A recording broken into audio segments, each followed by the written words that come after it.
So it all starts with Nuendo. My creative process, it's sound design and being able to build anything that I need content-wise, and then it has connectivity straight into game engines like Audiokinetic Wwise, and it's the only software that does that. And because it connects directly to the game software, I don't need engineers, I don't need third-party software. It's all self-contained, and that just makes the process of creativity that much easier. I'm Alexander Brandon, and I'm a sound designer, an audio director, a composer, a voice actor, a voice director, and I run Funky Rustic here in Georgetown, Texas with my wife Jeanette, and I've been doing game audio since roughly 1998. I first got involved in audio as a kid doing church choir and piano lessons essentially, and I used to love tinkering with computers and using Microsoft Basic in order to program PC speakers, but eventually my passion for just making sounds came from video games, because I would take a tape recorder into arcades and sometimes annoy the people that would be playing by holding up a handheld recorder to the speaker and recording the soundtracks. The projects that I've worked on are many and varied, from Tyrion back with Epic Mega Games, as they were known back then, to Unreal, Unreal Tournament, Deus Ex Invisible War, a number of games by Midway, a number of games by Obsidian Entertainment, such as the Neverwinter Nights series. These are role-playing games. I've also recently been involved with a number of role-playing games by In Exile, such as Torment, Tides of Numenera, and Wasteland 2. I'm interested in all manner of audio, and between doing the voice acting and writing the music and integrating it, it's all stuff that I have a passion for.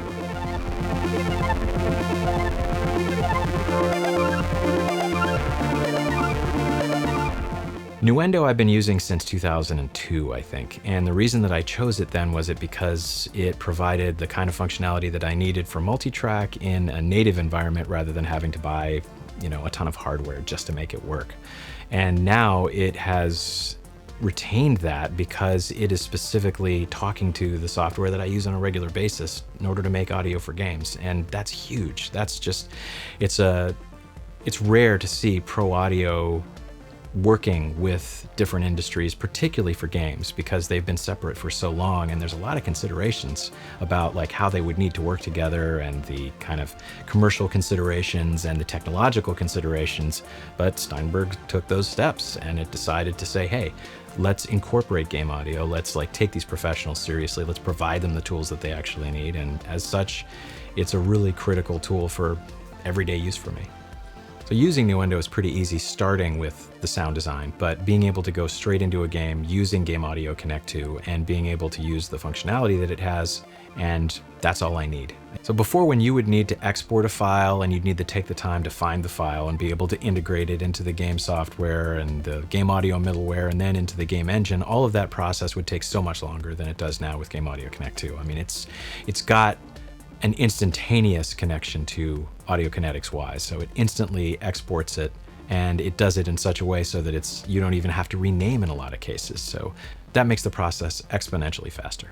Media Bay is something that I use constantly. It's where all of my sounds live, and the metadata instantly gets imported so that I know what I'm looking at. I can sort by duration, which is an easy way for me to be able to say, okay, I need something that's long or short, and I just drag it right into my project, and that's how I start building. And so it's essentially the building blocks come from Media Bay. It has a lot more functionality than that, but that's primarily how I use it, but it's all the time. It's constantly. So the Renamer tool enables you to take a script spreadsheet and be able to apply file names to the same order of takes in a single track. That's something that game software has needed for quite some time, and it's mainly because all of that was done by hand before, and now it's automated. So in games these days, you could have 2,000 files in any given product, or you could have 200,000 files. And when the files get bigger, the needs for direct offline processing and batch processing get bigger. So Nuendo has that functionality. You can add plugin effects, you can change the volume of files, you can change the format of files, you can rename the files, and being able to do it in batch is super important.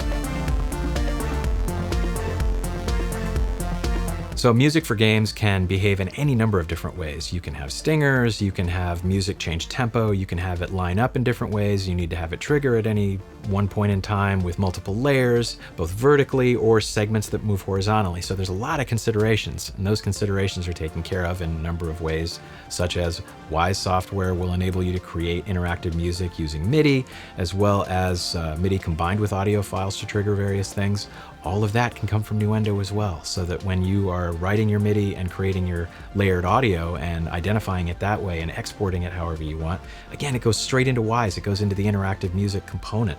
And that is a whole different section of Wwise that enables essentially whatever you need to do, whatever the music needs to do. So now it's come such a long way that pretty much all the tools in it are tools that I use and that I can use specifically for games. And particularly with the game-specific functionality, it's a no-brainer. I mean, every game audio engineer should use Nuendo.